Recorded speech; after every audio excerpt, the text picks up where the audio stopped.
Hola, hola, muy buenos días. Espero que me estén escuchando bien, fuerte y claro. Les saludo en nombre del Centro de Estudios en Inversión Financiera. Vamos a comenzar este espacio, nuestro acostumbrado espacio Oleaje en los mercados que hacemos los días jueves. Voy saludando a las personas que se integran a nuestro espacio, como siempre, y bueno, muy agradecidos de que compartan con nosotros.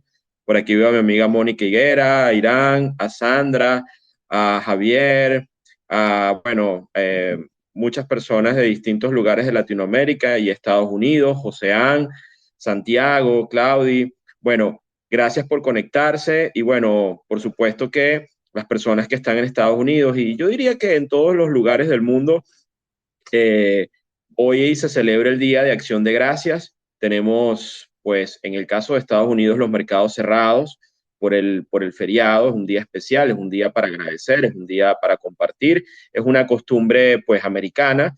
Los que están en Estados Unidos, pues, les deseo el mejor día posible para que descansen, compartan con los suyos, tengan un tiempo, pues, de reconocimiento espiritual, se sientan bien, etcétera. Y los que estamos en Latinoamérica, que quizás esta no es una costumbre típica latinoamericana, pues yo creo que todos los días es importante recordar que podemos dar gracias, ¿no? Y podemos agradecer por tantas cosas buenas. Entonces, un poco esa es la vibra del día de hoy y nos conectamos con ello y lo compartimos desde acá.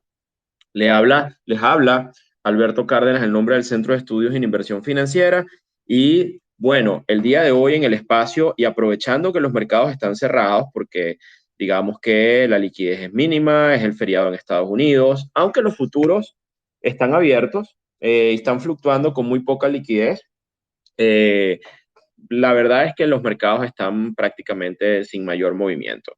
Tuvimos esta semana en particular, es una semana especial de baja liquidez. Mañana los mercados reabren, pero reabren en Estados Unidos con media sesión. Entonces, esta ha sido una semana pues de muy poca liquidez. Estacionalmente hablando, la semana del Día de Acción de Gracias suele ser una semana positiva para los mercados, un día, digamos, una semana que se destina al comercio, al gasto, al viaje. Hay buen tono. Recuerden que los mercados también se mueven por sentimientos. Usualmente el día de acción digamos, toda la semana alrededor de los días de acción de gracias y luego el Black Friday, que es un día de compras también, de rebajas, que se usa muchísimo, usan los comercios para poder vender sus productos. Suelen ser estacionalmente hablando días positivos, tanto el previo al día de acción de gracias, es decir, el día de ayer en los mercados, fue una jornada positiva y estacionalmente obedece a ese patrón. Y también el día posterior de Acción de Gracias, estacionalmente hablando, también suelen ser días positivos. No es la regla, han habido excepciones, por ejemplo, en el caso de las recesiones que se vivieron en el año 2000 o en el año 2008, esos patrones no se, digamos, estacionalmente hablando, hubo días negativos en medio de esta semana, pero es un poco comentarles el concepto, bueno, lo que está detrás un poco de días o semanas como estas. También el día de ayer tuvimos una noticia muy, bueno, tuvimos data fundamental muy importante, data económica, pedidos de bienes duraderos, tuvimos también las mediciones semanales de desempleo y en la tarde conocimos las minutas de la Fed, que fue una sesión en la que no hubo decisión de tasas, la decisión de tasas queda para el mes de diciembre, pero sí se publicaron las minutas de la Fed, que es una manera de que el mercado pueda interpretar o leer, bueno, qué están pensando los directores de la Fed de cara a los ajustes que pueden venir en los próximos meses, cuáles son las lecturas que tienen con el tema de inflación, cuál es el ritmo hacia dónde va. Y la lectura final con el tema de las minutas es que fue un tanto ambiguo la información. Recuerden que ayer no hubo rueda de prensa de Jerome Powell, fueron simplemente las minutas y hubo información en la que algunos directores pues dejan ver que sí definitivamente nos estamos acercando a un periodo en el que pudiera relajarse o bajar el ritmo de ajuste o de subidas de tasas, pero por otro lado también se señaló que dejó ver que posiblemente el estado final de las tasas puede ser un poco más arriba de lo que se tenía planeado. Entonces, por un lado, tienes un mensaje dovish, como se le dice en los mercados. Dovish quiere decir que un poco de estímulo. Eh, y por otro lado, un tanto hawkish, que era esta información que hace ver que para abatir y controlar realmente la inflación va a ser necesario una subida de tasas hasta unos niveles que posiblemente sean ligeramente por arriba de lo que previamente se tenía estimado. Esto estamos hablando en el caso de Estados Unidos para la tasa de referencia en niveles cercanos al 5.5%, por allí cercano al 5%. Estamos ahora en el 4%. Es posible que las probabilidades de subidas de tasas en noviembre, perdón, en diciembre, el próximo mes, ya los futuros, el mercado ya descuenta una probabilidad altísima de que el incremento sea de 50 puntos base, con lo cual ya iríamos a la zona del 4.5% y quedaría, digamos, 75 puntos bases alrededor de ajustar que estaría realizándose en el primer trimestre del año 2023. Y luego la previsión es que las tasas pueden quedar en ese nivel alto durante buena parte del 2023 hasta que eventualmente la Fed decida pivotear. Algunos analistas también prevén que ese pivote, creo que muchos se adelantaron pensando que el pivote de la Fed era en estas semanas. Nosotros desde Safe dijimos que no lo veíamos, que el pivote de la Fed lo veíamos muy temprano, que se juega la credibilidad para enfrentar el tema inflacionario y que muy posiblemente la Fed iba a continuar su proceso de ajuste que vendió y que explicó al mercado y que el mercado ahora recibe y que va a seguir ahora en la etapa más restrictiva, es decir, pasamos del nivel neutral desde la reunión de septiembre hasta y todos los ajustes que han venido, pues sabíamos que cosas iban a pasar. Y bueno, empieza a ver ese dicho de que la Fed va a quebrar algo. Y ya empezamos a ver quiebras en cosas. Por ejemplo, los sucesos que pasaron que vienen pasando estas semanas en el espacio cripto, aunque obviamente obedecen a muy malas prácticas internas en el caso de FTX y Alameda Research y todo esto, bueno, es una de las primeras consecuencias que uno observa desde que pasamos desde el nivel hacia el nivel restrictivo en el tema de tasas. No perdamos el foco de que este tipo de cosas no las hubiésemos visto si estuviéramos en un bull market, en un entorno de tasas bajas, en un entorno súper alcista como lo teníamos en el 2020-2019. No era, en ese contexto, era muy difícil que se descubrieran digamos, los huecos de liquidez y las estafas o lo que, como lo quieran llamar, que podían tener algunas empresas. En este caso, estamos viendo lo que ha pasado con el broker importantísimo del espacio cripto, que es FTX. Pero este es un mercado que todavía es un mercado con una liquidez relativamente muy baja con respecto a lo que es el mercado en líneas generales o los mercados regulados. El espacio cripto, sin embargo, esto que ha ocurrido tiene unas repercusiones enormes. Algunos cálculos dicen que el hueco puede ir, aunque inicialmente hablaban de 8.000 millones de dólares, todas las ramificaciones entre empresas de venture capital o empresas de tecnología, fondos de inversión y todo esto, se hace un efecto, digamos, mariposa o de multiplicación y el hueco puede ir por arriba o el daño puede ir por arriba de los 60, 70 mil millones de dólares. Eso está en desarrollo y habrá que ver, pero el punto acá que quiero mencionar es que estos son cosas que ocurren en medio del proceso de ajuste. Si no estuviésemos en el tema de ajuste de tasas, estas cosas no se revelarían, no se verían, las arrugas se corren, el esquema Ponzi puede mantenerse, etcétera. Salen a la luz por esto. Nuestra idea es que vamos a ver más cosas de este estilo en los próximos meses, porque el proceso de ajuste no ha terminado.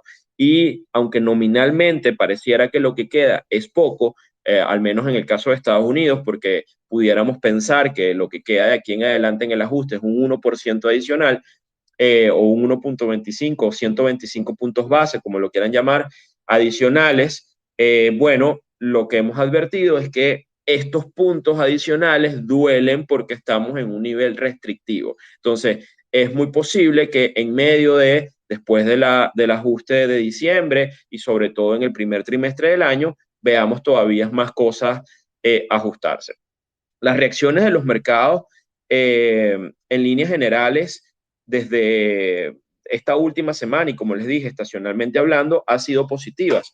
Para hablarles referencialmente hablando, bueno, vemos a un Standard & Poor's, los índices de acciones ayer tuvieron una jornada positiva, rebotando de manera importante, conservando algunos niveles de resistencia clave.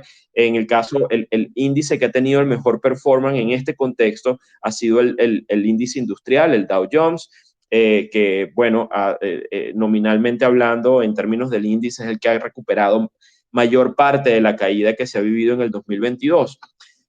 Nosotros tuvimos un streaming, digo nosotros, bueno, en mi caso particular, Alberto Cárdenas, fui invitado por la gente de TradingView y tuve un streaming con un analista argentino al que respeto mucho, que es Charlie Sopp, y él explicaba allí, por ejemplo, con una gráfica de ratios, un cociente entre lo que es el S&P y el Dow, y mostraba cómo en eventos, cómo ese cociente en medio de una situación de recesión o en una situación de posible recesión, tendría a favorecer a las acciones industriales frente a las acciones tecnológicas o las acciones típicas. Entonces, este tema de que el Dow tenga una fortaleza importante en el corto plazo nos puede servir también de indicador desde el punto de vista de la medición de la economía real. Y aquí nos vamos aterrizando ya al tema que hemos decidido comentar el día de hoy, y es, bueno, muchos se estarán preguntando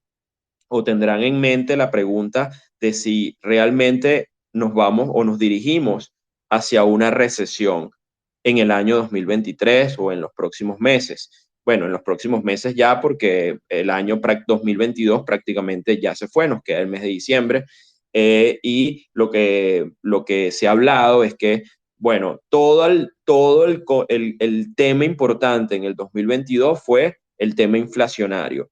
Nosotros hemos dicho desde SAFE que esa importancia y ese foco que le ha puesto el mercado al tema de la inflación, una vez que la inflación se empezara a controlar o empezar a dar signos de abatimiento y de corrección, iba a trasladar ese foco hacia las variables que al final terminan importando también muchísimo más, que es las variables de crecimiento económico o en este caso, bueno, los riesgos inflacionarios, recesivos.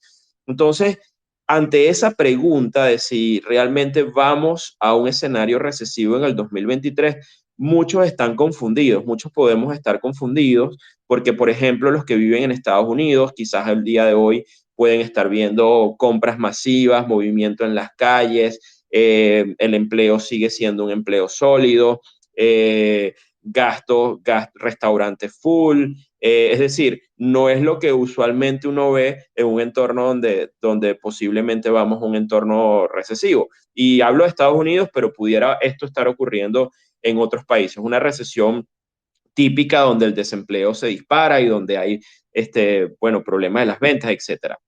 En este punto, lo primero que debemos decir es que tomar la foto del presente no nos ayuda mucho a entender si realmente tenemos un riesgo recesivo hacia futuro. Este es un proceso que se hace, no es fácil hacerlo, pero se hace midiendo algunas variables clave, especialmente desde el punto de vista macroeconómico, las grandes variables claves. Y de eso les quiero hablar hoy en una especie de mini clase desde este punto de vista macro. Y de una vez les recomiendo, si quieren profundizar en estos temas, si quieren tener una idea de hacia dónde van las variables macro y qué es lo que nos pueden estar diciendo de cara al futuro, porque hay que entender que primero los tiempos de uno como persona son, bueno, son nuestros tiempos, pero los tiempos económicos también van a otros ritmos y el tiempo de la economía real es un tiempo que incluso es diferente a la velocidad que pueden tener los mercados financieros. Los mercados financieros, la economía financiera va a un ritmo, la economía real va a otro ritmo, y converger estas velocidades y entender las lecturas que nos puede estar dando, por un lado, subyacentemente, la economía real y otras variables como la demografía, la deuda, etcétera, que van a unos ritmos mucho más lentos, pero mucho más sólidos en términos del movimiento, y enfocarnos en el ruido de corto plazo, de la volatilidad de los mercados, no es un trabajo fácil para converger y al final tener una visión clara de hacia dónde vamos. Hemos hecho mucha investigación y nosotros tenemos nuestros propios modelos en SAFE, pero les hemos compartido en nuestro timeline el día de hoy algunos tweets de dos analistas que en nuestra opinión y en mi opinión personal de Alberto Cárdenas sigo desde hace algún tiempo y considero que son muy valiosos para entender el view macro. dos analistas que se basan todo su trabajo en el estudio de las variables macroeconómicas y toman una foto del presente, pero también proyectan y nos hacen ver un poco hacia dónde podemos ir. Hay varios en el mercado muy buenos, hay muy buenos analistas que hablan de esto, pero hay dos en particular que les he colocado en mi timeline. Voy a ver si puedo compartir en este momento los tweets para comentarlos específicamente sobre trabajos que han hecho recientemente y que nos pueden dar luces, efectivamente, de si realmente vamos a ir a un tema recesivo o no vamos a ir a un tema recesivo, y en todo caso, si vamos a ir a un tema recesivo, cuándo pudiéramos tener un timing o una idea de cuándo puede arrancar la recesión. Es decir, esto es difícil poder tener ese timing claro, ¿no?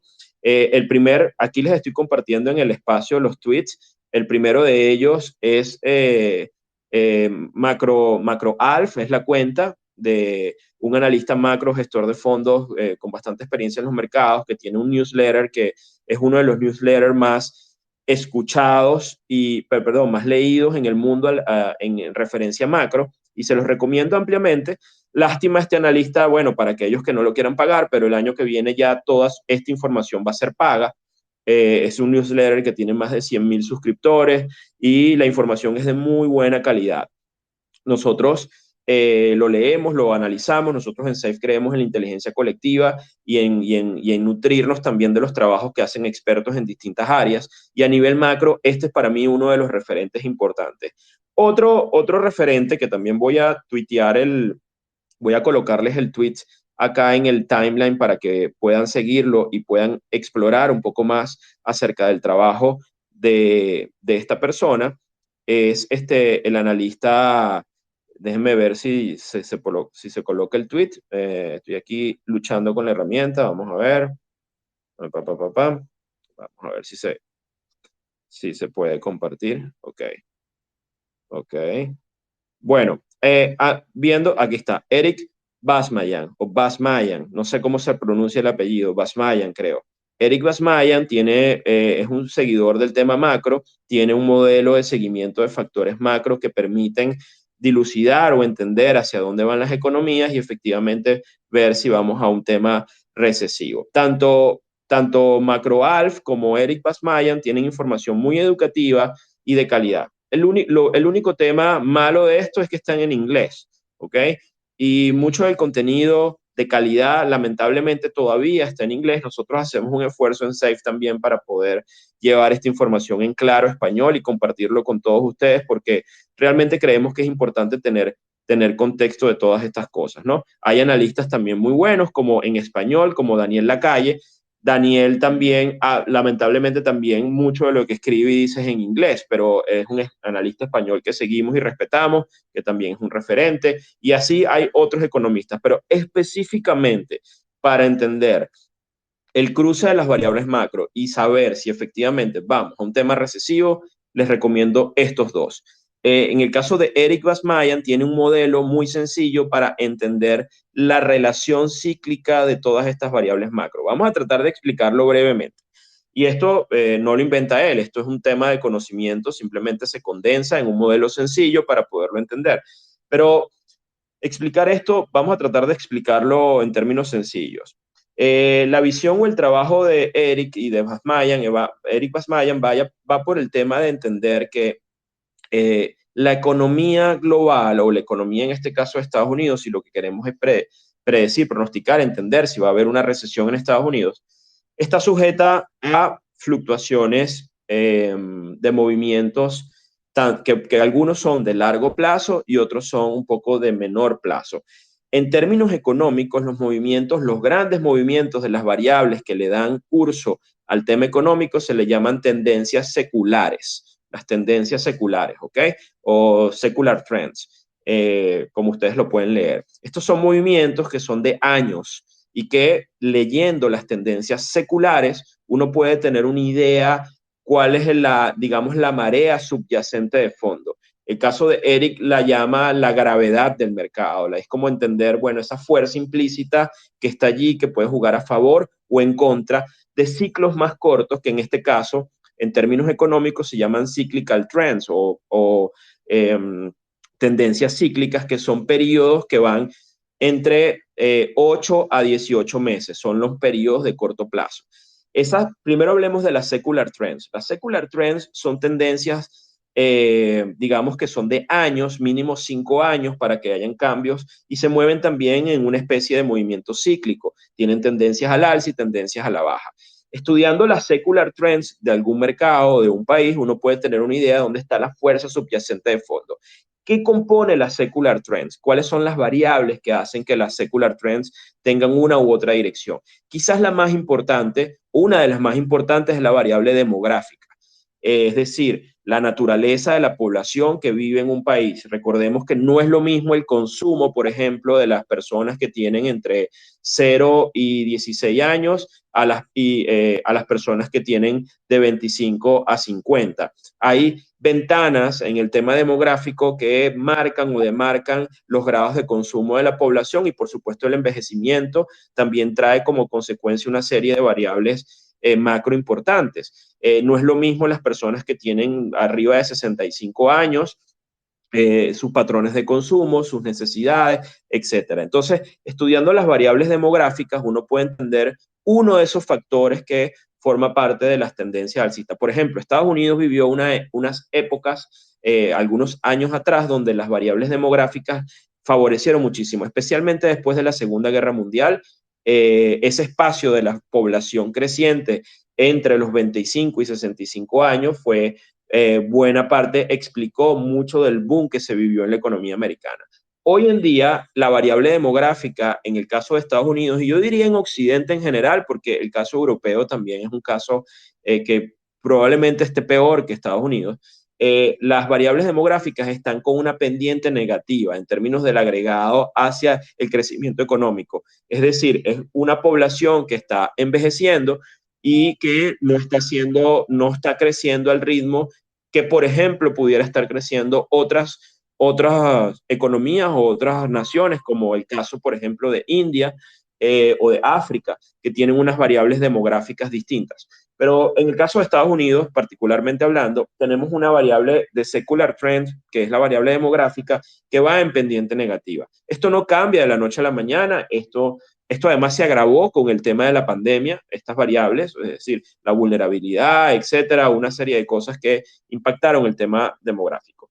El segundo elemento importante que puede formar parte del tema del secular trend tiene que ver con la deuda, con el apalancamiento de la nación. Es una variable económica, y esto es, bueno, en un país en el que la deuda crece a un ritmo mayor, por ejemplo, que su crecimiento del Producto Interno Bruto, eso es una tendencia secular negativa.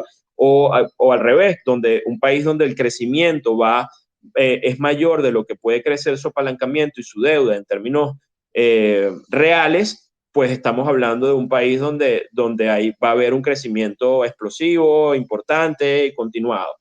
En esa otra variable, en el tema de la deuda, lo que hemos observado es un incremento importantísimo de deuda en los últimos años, incluso un incremento a un ritmo mayor de lo que ha sido la productividad y de lo que ha sido el crecimiento económico, y eso forma parte de otro elemento dentro de la variable secular, del secular trend, que podemos hablar en el caso de Occidente, ¿no? Tanto Estados Unidos como Europa. Así que en esos términos tenemos un escenario de los últimos al menos 10 años y que se ha acelerado en los últimos 5, donde las variables seculares o el secular trend tiene pendiente negativa. Eso no quiere decir necesariamente que una economía vaya a entrar en recesión o vaya a tener un impacto, digamos, masivo. Estamos hablando de tendencias de largo plazo. Es como la fuerza subyacente que hace que una u otra cosa se desarrolle. Por supuesto que si ese ciclo subyacente tiene pendiente negativa y luego el ciclo de corto plazo, que ya vamos a hablar de él, que es ese ciclo que viene, digamos, impulsado por variables como el crédito, el consumo, son variables que van entre 8 a 18 meses, eso que llaman en términos económicos cyclical trends o tendencias cíclicas. Esas también suben y bajan dependiendo del ciclo económico, como lo hemos dicho, del ciclo de los beneficios empresariales, de la creación de crédito, apalancamiento, desapalancamiento. Son variables de menor plazo y ellas suben y bajan, pero por supuesto que si tenemos un secular trend atrás, que es con pendiente negativa, tiene un impacto aguas abajo en la expansión, o en el impacto positivo o en el impacto negativo, exacerbándolo cuando los cyclical trends coinciden en el tema de la bajada. Entonces ahora el análisis va por el lado de los cyclical trends, o sea, cuáles son los componentes que hacen que el ciclo de corto plazo tenga una posibilidad de subida o de bajada. El análisis que hace tanto MacroAlfi como Basmayan es analizar estos cambios cíclicos. ¿Y cómo lo hacen? Bueno, estudiando una serie de indicadores macroeconómicos. ¿Cuáles son esos indicadores? Bueno, hay muchos, pero hay algunos que podemos categorizar. Por ejemplo, indicadores, ellos le llaman indicadores coincidentes, como por ejemplo las ventas al detalle, los pedidos de bienes duraderos, indicadores como por ejemplo, bueno, un poco más agregados como el Producto Interno Bruto, el crecimiento, las ventas de vivienda, el mercado de bienes raíces, la construcción de nuevas viviendas. Toda esta data que va explicando un poco el crecimiento económico son indicadores que van dando luces de hacia dónde va evolucionando la economía. Y quizás los más importantes o determinantes para hablar de temas recesivos, podríamos hablar del más importante de todos, que es el empleo o el desempleo, como se mide, el índice de desempleo. Es decir, para poder hablar realmente de que estamos en un entorno recesivo, tiene que haber un proceso de crecimiento en el tema del desempleo. Eso es una de las condiciones o precondiciones para poder hablar de una economía, que una economía entre en recesión.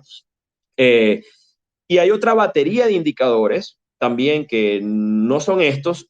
Bueno, perdón, uno muy importante es la producción industrial y todo lo que es el tema de la producción de servicios. Esa medición va muy correlacionada con el crecimiento económico y con la posibilidad real de entender si vamos o nos vamos a dirigir a un tema recesivo. En los trabajos, por ejemplo, en el caso de Basmayan, él construye un índice ponderado de todos estos indicadores y lo que se ve claramente en la tendencia de hacia dónde va evolucionando, porque algunos indicadores han salido bien, otros salen mal, pero al final el índice ponderado, ¿cuál es la historia que cuenta de fondo?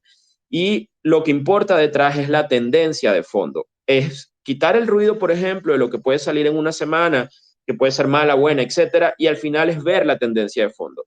Y ese índice ponderado lo que va mostrando es que venimos en una franca caída de los índices convergentes, pero no estamos todavía en el nivel recesivo. De hecho, la estructura, al menos por las mediciones que tiene Eric Basmayan, por ejemplo, que parece el trabajo brutal, es que estos índices vienen cayendo de inicios del 2021-20 en niveles cercanos al 9% y ya está cercano al 2%. Estamos hablando de que van en franca caída libre. Se ha desacelerado un poco la caída abrupta, pero la pendiente sigue siendo negativa. Si uno proyecta la línea de lo que es esos índices convergentes, nos hacen ver que probablemente para marzo del 2023, cuando estos índices ponderados empieza a dar lecturas realmente negativas, es muy probablemente porque ya estamos en una zona recesiva. Entonces, primer target dado por Eric Basmayan, marzo del 2020, con una proyección de la tendencia. No sabemos si esa proyección se va a cambiar. Es decir, no, digamos que para eso hace uno un análisis tendencial y proyecta, pero las tendencias pueden cambiar por distintos factores o distintas razones. El único problema aquí es que la proyección que se hace de cara al futuro, uno puede trasladarla porque todavía, digamos, es difícil pensar que hayan factores adicionales al tema económico que puedan revertir de manera abrupta esa tendencia subyacente, sobre todo porque estamos en un entorno de ajuste de tasas que no ha terminado. Recordemos que el último ajuste de tasas en teoría va a terminar en febrero del año 23, no sabemos si un poquito más allá, y esto es bastante coincidente con la idea de que la Fed terminando de ajustar, entrando en recesión. Ese es un primer view. Un segundo view interesante es que dentro de la batería de indicadores que se analizan, y les he hablado solamente de los convergentes y de los, digamos, indicadores seguidores como el PIB, las ventas retail, pedidos de bienes duraderos, el empleo, etcétera. Hay otros indicadores macro muy importantes que se llaman leading indicators o indicadores líderes. Los indicadores líderes son indicadores que usualmente trabajan, miden cosas que suelen adelantarse al ciclo económico y mostrar cosas antes de que la economía real termine manifestándose realmente. ¿Qué cosas miden los indicadores adelantados?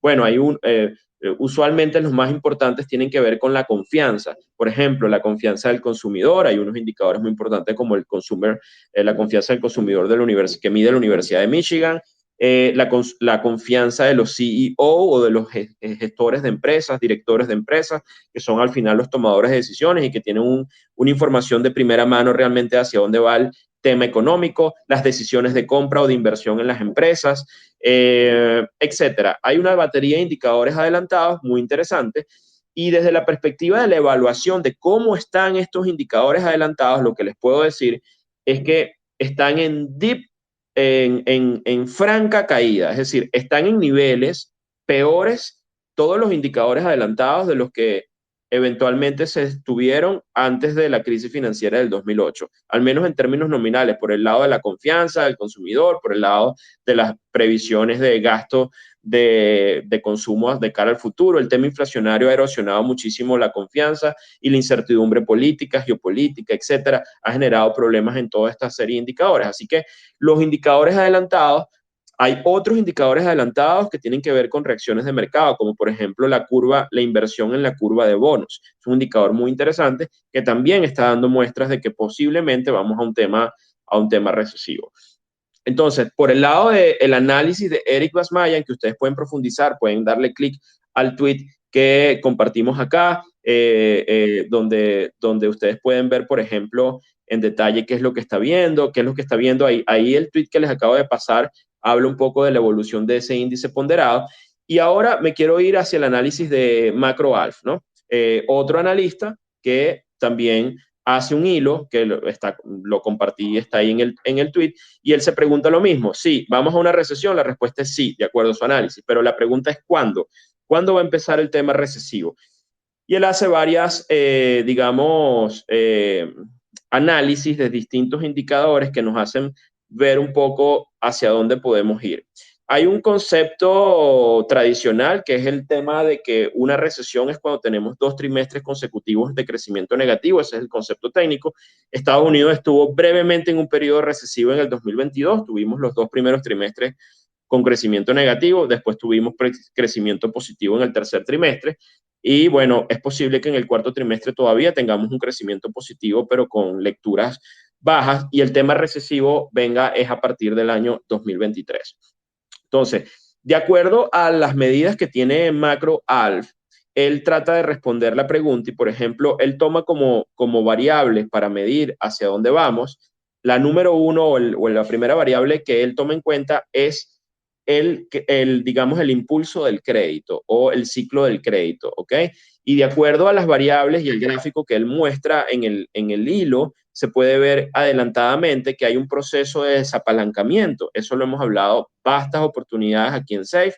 Hay un claro proceso de desapalancamiento, hay un proceso de ajuste de tasas, pero además hay un proceso de drenado de liquidez del mercado. ¿Qué significa el drenado de liquidez? Significa que se está sacando así tal cual como lo estamos diciendo, liquidez de los mercados financieros, de la banca, del sector financiero, se está limpiando o de alguna manera reduciendo a un ritmo bajo la hoja de balance de los bancos centrales, especialmente de la Fed. La Fed tiene una proyección de reducir la hoja de balance durante todo el año 2023. Hay gente, por ejemplo, que solo se enfoca en el proceso de ajuste de tasas y basado en eso dicen, bueno, la Fed va a pivotear ahorita porque lo que queda de subida de tasas es medio punto, 75 puntos base, y de aquí en adelante el dólar debería ir para abajo. Y ya esto estoy hablando de una opinión personal. Y yo pienso que el dólar, es posible que todavía no hayamos visto el techo del dólar, y lo digo con responsabilidad, del dólar index, porque esa no es la única variable que uno debe entender, que es la velocidad de subidas de tasas y el posible pivot hacia la Fed. Hay un proceso de ajuste que viene solapado y que empezó un poco más tarde, que es la reducción de la hoja de balance. Y esa reducción de la hoja de balance es alcista para el dólar directamente. Y eso lo que hemos visto es que efectivamente los mercados al final terminan respondiendo de una manera directa a esa correlación o a ese movimiento de liquidez en los mercados.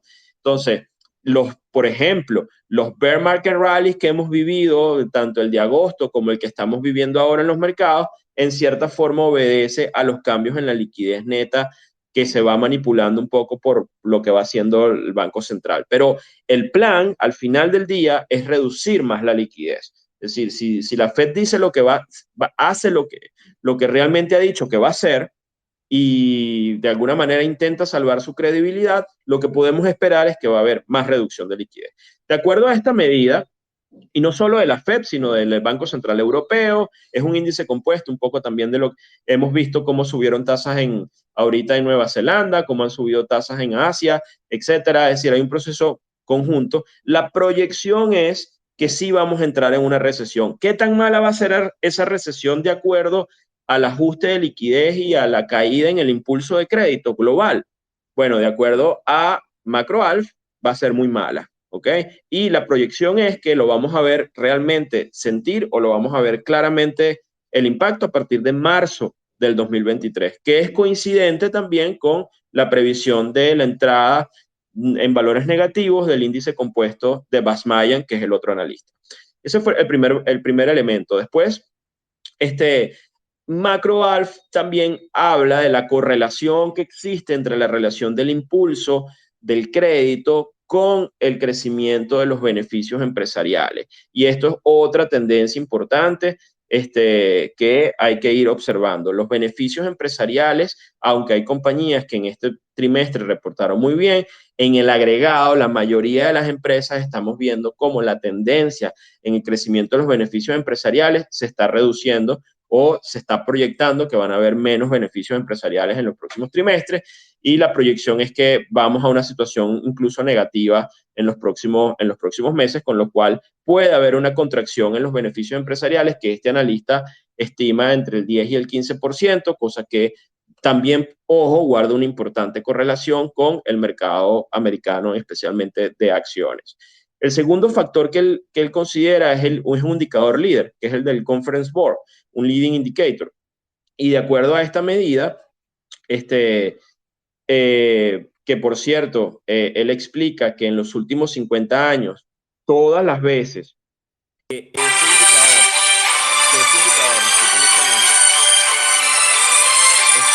estuvo.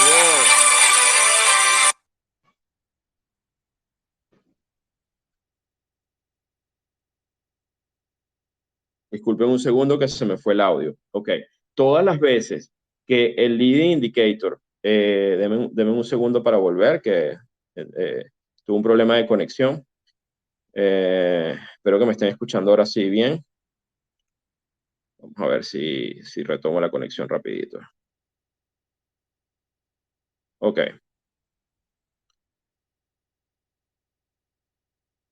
Perdón. Bueno, solo hágame con la señal de costumbre si se está escuchando el audio para no tener interrupciones. Gracias, Argeli. Buenísimo. Ok. Todas las veces lo que les estaba explicando, que este indicador estuvo, digamos, en los últimos 50 años, estuvo en terreno negativo por 2 meses consecutivos, la recesión estaba garantizada. Y la lectura actual de ese indicador líder del Conference Board es negativa, ¿ok? Y ya tiene 2 meses consecutivos, o sea que cuando en teoría vendría la recesión, nuevamente se estima para marzo del 2023. ¿Qué tan mal de acuerdo a esto? No lo sabemos porque todavía apenas el indicador está entrando en la zona negativa y de acuerdo a lo que él explica, pues no sabemos si va a ser algo muy grave. Al menos este indicador no nos puede decir si va a ser algo feo o no, pero el anterior en el impulso de crédito está tan feo como lo que se vivió en el 2008.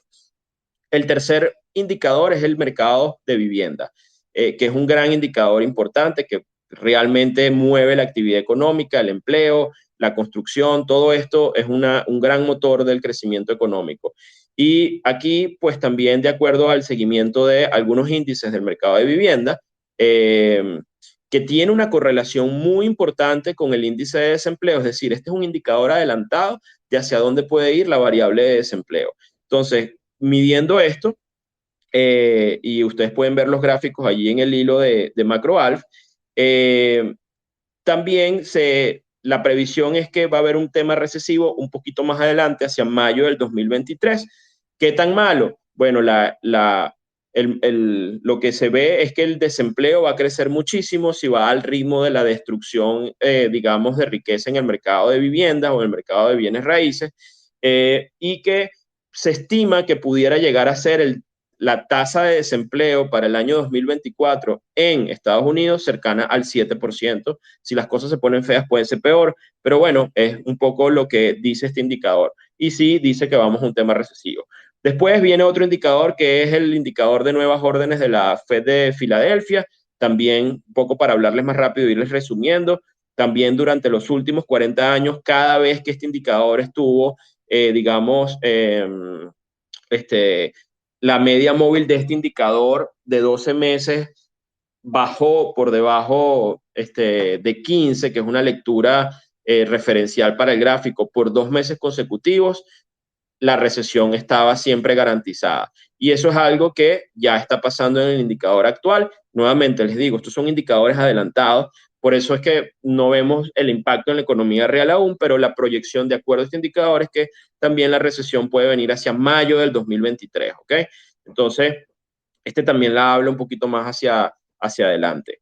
Y luego, pues hay indicadores de mercado muy interesantes que usa este analista como para entender hacia dónde va el mercado. Por ejemplo, el ratio que se puede observar entre el oro y el cobre, dos metales, uno precioso y otro industrial, que nos puede dar una idea de hacia dónde va el curso de la economía real. Y actualmente, digamos, el poco, digamos, el performance negativo que está teniendo el cobre con respecto al oro, y en esa relación de ese ratio nos sugiere que también vamos a ir a un tema recesivo. ¿Y para cuándo lo pronostica este indicador? Para mayo del 2023 también. ¿Qué tan mal? Pues no lo dice efectivamente, pero hay un proceso de debilidad subyacente donde pareciera que sí nos está diciendo el doctor Cobre que eventualmente vamos a un tema recesivo.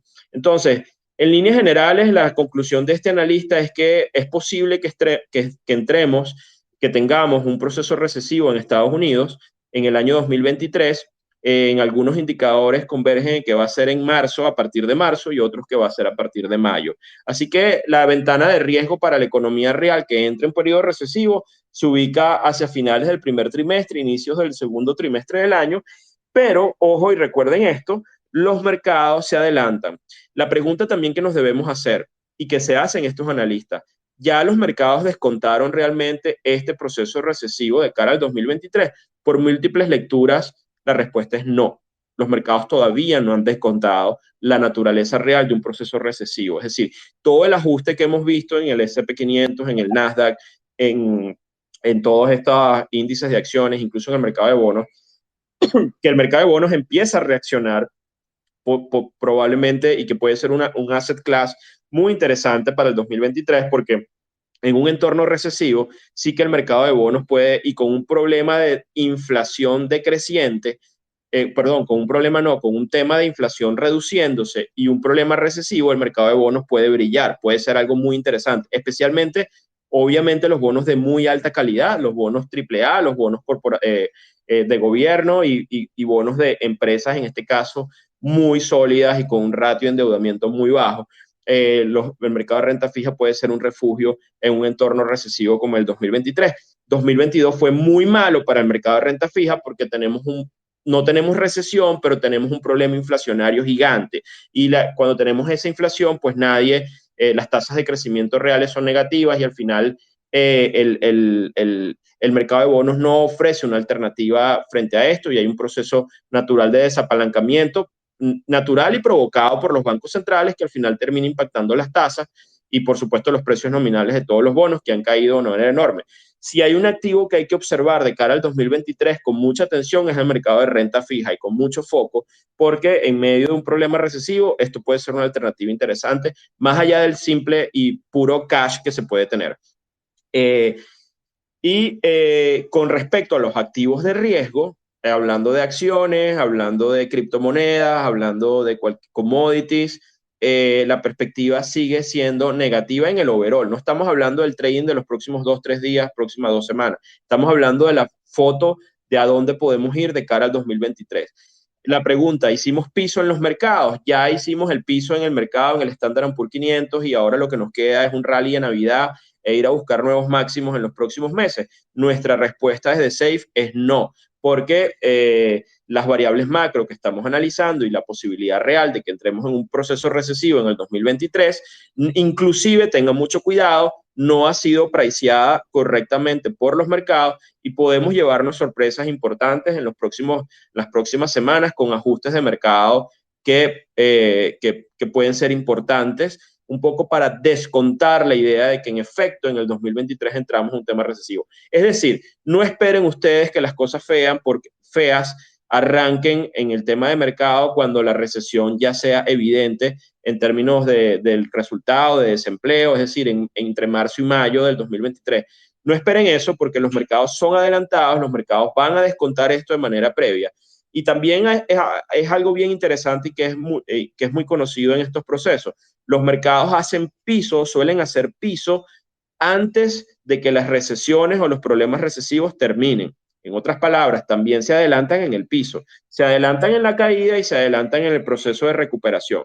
Los mercados financieros funcionan así. ¿Cuántos meses lo hacen? No lo sabemos con exactitud, pero es posible que si en un futuro estemos en una recesión, la recesión en la economía real, las cosas sean muy feas, es posible que los mercados financieros terminen haciendo piso de manera más temprana antes de salir de todo el elemento recesivo en la economía real. Lo mismo ocurre cuando estamos previo a la ventana de entrar allí. Entonces, dicho esto, y ya combinando un poquito el tema técnico con el tema macro que hemos hablado, mi consejo o mi recomendación acá es amplíen la información por ustedes mismos, vean lo que explica los modelos, tanto macro ALF como Basmayan. La verdad es que los videos son muy ilustrativos de las variables, son variables claves, son mediciones, más que predicciones, son mediciones de cómo están los indicadores y hay que diferenciar entre lo que son los leading indicators y lo que son indicadores retrasados para poder tener una foto clara de hacia dónde va la economía, no en la próxima semana, sino en los próximos meses o en el próximo año. Entonces, hagan ese trabajo de poder ver allí. Nosotros vamos a comentarlo con más detalle luego. En perfecto español, lo único malo es que todo esto está en inglés, pero vale la pena que hagan el trabajo y pongan sus traductores para los que no hablan inglés y conozcan o lean, al menos lean los artículos que proponen estos dos analistas que son muy buenos. Hay otros, pero estos en particular nos parecen muy buenos para el tema macro y para tratar de responder la pregunta si en efecto vamos a ir a una recesión o no. Ya más en un tema de presente, más un tema actualizado, y aprovecho para saludar a los que se están conectando, a mi amiga Arya Libera, a nuestros amigos de Point Blank, que tienen además siempre una información siempre muy acertada en temas de trading de corto plazo, a Víctor Damiano, José Duque, a Yato, a mi amigo Manuel Angulo, a Jackson Pérez, Luis Alfredo, a Francisco, bueno, a Alejandro también, el famoso Mundacio, a Coromoto allá en Miami, a Luis Alfredo, a Tony, el capitán Tony, a Bernardo, a Régulo, a José Madrid. Gracias por conectarse y estar este ratico acá hablando o escuchándonos acerca de la visión de mercado. Ya para cerrarles un poco con el view de corto plazo, hemos asistido a unos rebotes en los mercados tácticos. Los principales índices de acciones, con excepción del Dow, por ejemplo, que ha tenido una reacción mucho más positiva. El Dow está por arriba de la media de 200 periodos, pero en el caso del S&P 500 y del Nasdaq, el Nasdaq es el que está más comprometido con referencia a la media móvil de 200. El S&P cerró muy cercano o relativamente cerca de los niveles de la media de 200 periodos. Si lo vemos en el índice, esa media está por ahí alrededor de los 4.060 puntos. Sigue con pendiente negativa. Eh, Nosotros creemos que hasta que no tengamos un cambio en esta estructura, nuestra tendencia de fondo, estructuralmente hablando, es bajista, pero estamos asistiendo a un bear market rally, a un rebote que, como les dije, la semana del Thanksgiving esta semana en donde estamos es una semana estacionalmente positiva, pero de muy baja liquidez. Hay que tener cuidado. La liquidez importante comienza a partir de la semana que viene y vamos a ver cómo van las cosas. Un dólar débil porque ha habido una corrección importante del dólar en las últimas semanas, ha ayudado a que estos mercados reboten, como lo hemos visto, pero es un rebote que todavía sigue siendo más calmado o menos agresivo de lo que vivimos en los meses de agosto, septiembre y octubre. perdón, agosto y septiembre, el bear market rally anterior. Nosotros pensamos que posiblemente va a ser así y que elevamos nuestras alertas de cuidado en el risk reward de aquí en adelante. Hay algunas lecturas mixtas. Nosotros no nos gusta esa, es decir, no tenemos las luces verdes como para estar largos en el mercado a partir de estos niveles. Las tuvimos las luces verdes en niveles más bajos y nuestro semáforo en Safe así lo pusimos, estuvimos en verde y en amarillo. Y luego, a partir de los 4.010 puntos en el S&P como referencia, nuestro semáforo cambió a rojo. Y eso lo que quiere decir no es que el mercado no pueda subir, pero lo que sí quiere decir es que no nos sentimos cómodos el risk reward o el riesgo recompensa, tomando como referencia el S&P arriba de los 4.010 puntos, mientras algunas condiciones permanezcan que las estamos viendo.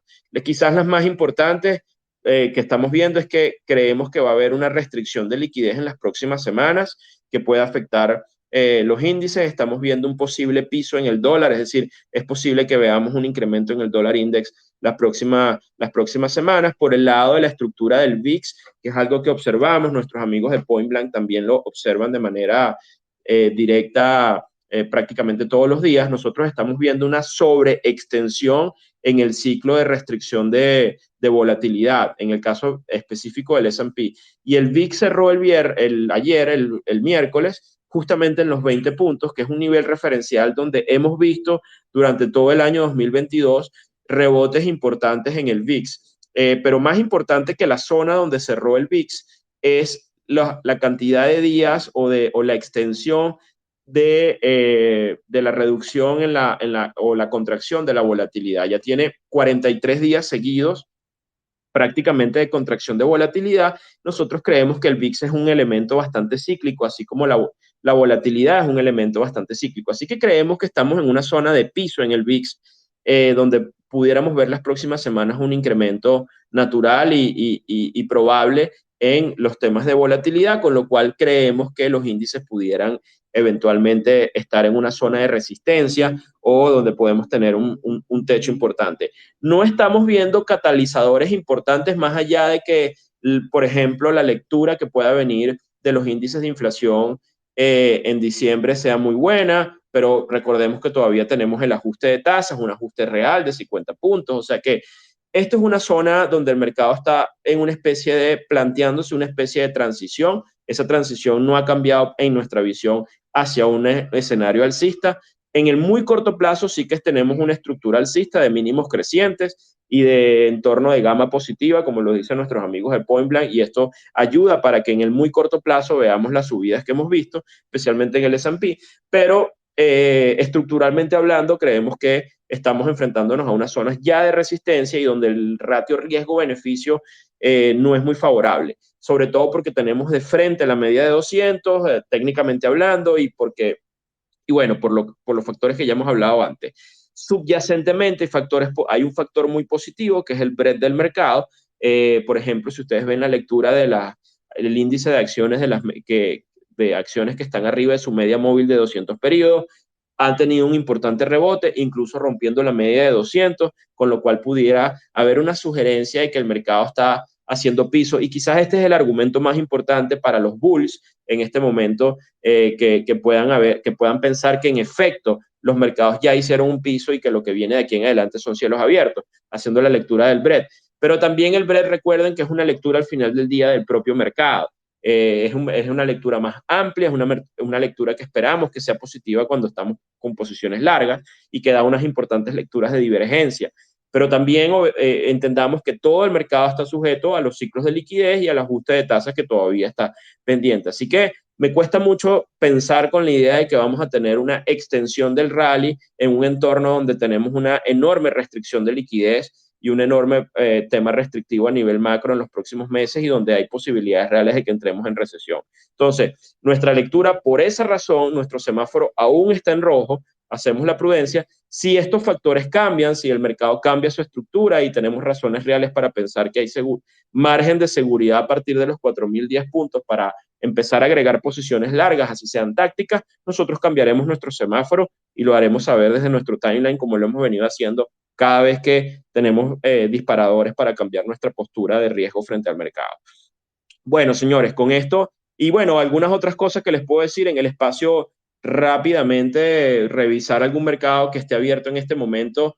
Bueno, por supuesto, tenemos el mercado de criptoactivos que mucha gente sigue por todos los eventos y está ahí en los niveles, en el caso de Bitcoin, en los soportes de $16,000, todavía en una zona delicada. Acuérdense que nosotros hemos hablado que estamos en la ventana de los 100 días del ciclo de Bitcoin, donde las cosas se iban a poner salvajes y vaya que salvajes se pusieron. La previsión nuestra es que van a estar todavía, vamos a tener dolor en el precio en el relativo corto plazo, sobre todo si tenemos un giro en el apetito por riesgo en los mercados regulados y globales. Lo que creemos es que todos estos activos igual lo van a acompañar. Por el lado de las materias primas, muy importante las correcciones que estamos viendo por el lado del petróleo, la energía. Está por entrar el cap para el petróleo ruso y lo que hemos visto es que ha habido unas caídas en el precio del WTI, sobre todo el día de ayer, rompiendo algunos soportes importantes, marcando lo que puede ser una confirmación de que estamos en una onda 2 del superciclo de commodities, o sea, que estamos en un proceso de ajuste que puede llevarnos al 2023 a precios más bajos de la energía. Por supuesto, esto está atado a variables geopolíticas. Si el día de mañana se prende otro rollo y hay restricción de oferta, bueno, sí que vamos a ver incremento en los precios, pero las variables de fondo, así como el doctor Cobre nos cuenta una historia posiblemente recesiva para el 2023, el petróleo también hace ese trabajo. Y el petróleo también nos está mostrando que posiblemente vamos a tener temas de crecimiento económico hacia el año que viene. Ya lo dijo la OPEP en su informe reciente, donde prevé una caída en la demanda hacia el 2023 y el gráfico de la serie de precios nos los está contando. El crudo ha perdido los $80, que es un nivel clave, y están cotizando alrededor de los 77, con lo que eventualmente también hay un mensaje recesivo de fondo con el lado de los precios. Esto es una buena noticia desde el punto de vista del abatimiento de la inflación y de algo que es necesario para que haya, pues, al final del día se retome la senda del crecimiento, pero en el muy, muy corto plazo es un mensaje de alerta de que podemos tener problemas no solo en las economías occidentales, sino también en las economías de mercados emergentes dependientes de los commodities. Pudiéramos estar ahora en la onda correctiva, en la primera onda correctiva, después de un gran impulso en el área de materias primas. Y eso sí que va a afectar a mercados emergentes y mercados que tienen que ver con materias primas y especialmente a los tipos de cambio de los países asociados a la producción de materias primas. Eso es un mensaje de alerta para el año también 2023.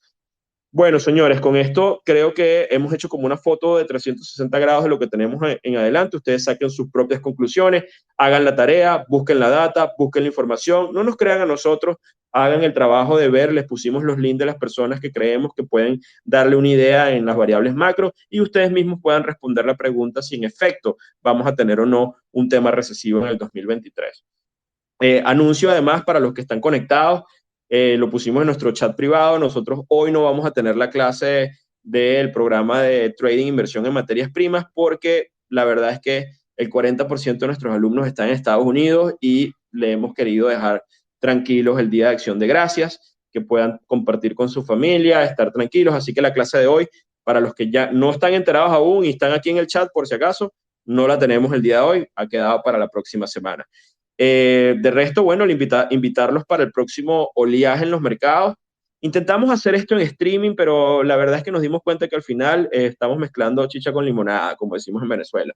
Creo que le estamos quitando un valor a la potencia que tiene esto por audio. Luego sí que vamos a hacer un streaming en TradingView aparte, que no lo vamos a transmitir en Twitter Space, para que ustedes que quieran ver los gráficos y un poco explicar ver el estado general del mercado visualmente, lo vamos a hacer, me comprometo con ustedes a hacerlo en los próximos días, en los próximos 2 días, pero vamos a dejar tranquilito nuestros Twitter Space como lo venimos haciendo en este formato, tal cual.